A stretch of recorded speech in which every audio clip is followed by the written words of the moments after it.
नदी, नाले, विहीर, ओढा या ठिकाणी आपल्या काही माणसाच्या चुकीच्या कारणांमुळे जल प्रदूषण मोठ्या प्रमाणात होत आहे। कशामुळे? तर आपण धुणी भांडी करणं, पुन्हा आपण गुरांना नदीमध्ये धुवायला घेऊन जाणं, त्याच प्रकारे आपण काही पूजा विधी करत असतो नदीमध्ये, त्या कारणांमुळे।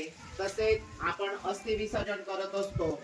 आणखी काही शहरांमध्ये मोठ्या प्रमाणामध्ये कारखाने असतात आणि त्या कारखान्यांचं पाणी त्या नद्यांमध्ये सोडलं जातं, त्यामुळे मोठ्या प्रमाणात जल प्रदूषण होत असतं।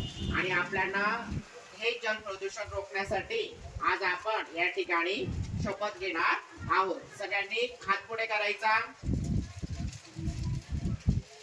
जल प्रतिज्ञा। मी प्रतिज्ञा करतो की पाणी हे जीवन असून त्याचा वापर गरजेपुरता व काटकसरीने करेन। मी पाण्याचा अपव्यय व गैरवापर करणार नाही।